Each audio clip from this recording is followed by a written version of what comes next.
Chapter 1. The Barren Years. In the land of Ephraim, there lived a woman named Hannah, known for her kindness and devotion to God. She was married to a good man named Elkanah, who loved her dearly.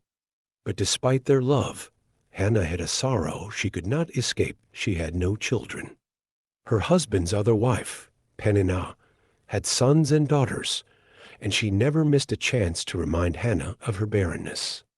Every year, Elkanah took his family to the temple in Shiloh to offer sacrifices and worship the Lord. He gave portions of the sacrifice to Peninnah and her children, but to Hannah he gave a double portion, for he loved her deeply. Yet no amount of kindness could fill the emptiness in Hannah's heart. Peninnah's cruel taunts only made it worse. "Why do you cry, Hannah?" Elkanah asked one evening, seeing her weeping in silence. "Why won't you eat? Am I not worth more to you than 10 sons? But Hannah's heart longed for a child, and her sorrow grew deeper with each passing year.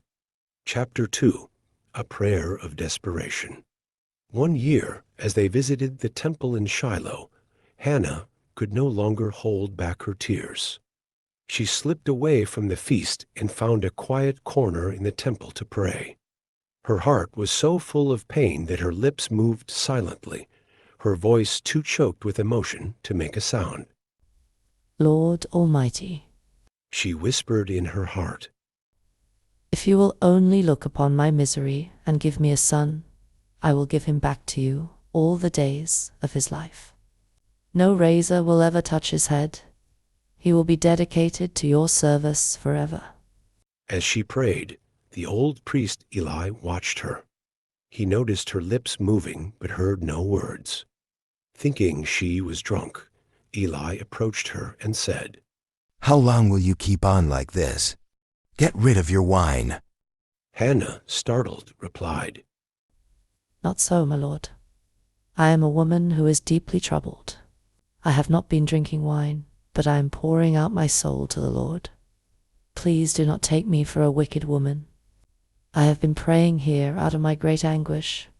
Eli's heart softened when he heard her words. Go in peace, He said.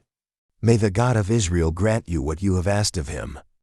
Hannah left the temple that day with a new sense of hope. Though she had no child yet, she believed that God had heard her prayer. Chapter 3. The Answered Prayer. The months passed, and soon it became clear that Hannah's prayer had been answered. She was expecting a child. Her joy knew no bounds, and when the baby was born, she named him Samuel, which means, Hannah loved Samuel with all her heart, but she never forgot the promise she had made to the Lord. As he grew, she knew that the day would come when she would have to give him back to God, just as she had vowed. When Samuel was old enough to be weaned, Hannah prepared to fulfill her promise. Though it broke her heart to part with him, she knew that Samuel was a special gift, and his life was meant for a greater purpose. Chapter 4. The Ultimate Sacrifice. The day came when Hannah, Elkanah, and little Samuel traveled to the temple in Shiloh once more. This time, Hannah brought more than her usual sacrifice. She brought her son. After the offering was made, she approached Eli, the priest who had seen her praying years before. My lord, She said, I am the woman who stood here beside you, praying to the Lord. I prayed for this child, and the Lord has granted me what I asked of him. So now I give him to the Lord. For his whole life he will belong to the Lord. Eli looked at Hannah with understanding. He knew the sacrifice she was making. Samuel was to live and serve in the temple from that day forward, under Eli's care. Hannah kissed Samuel goodbye, her heart aching but full of peace. She knew she was honoring her promise to God, even though it meant letting go of the son she loved. Chapter 5. A Mother's Song.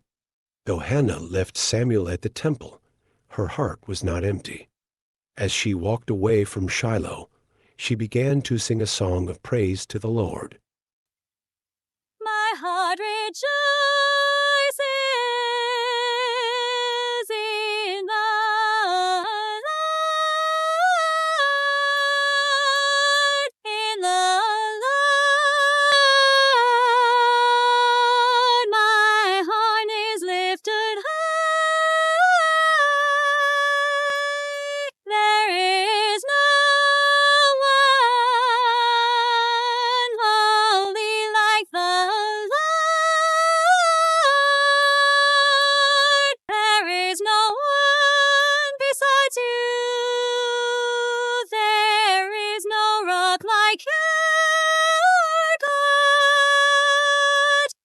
Her voice rose with each word, filled with joy and thanksgiving. God had not only heard her prayer, but he had also given her the strength to fulfill her vow. Year after year, Hannah and Elkanah would return to visit Samuel, and each time, Hannah would make him a little robe to wear as he served in the temple. Samuel grew in wisdom and stature, and in favor with the Lord and with people. And as for Hannah, God blessed her with more children, 3 sons and 2 daughters. Her heart was full, knowing that her faithfulness had been rewarded, and that her son, Samuel, would one day become a great prophet and leader for Israel.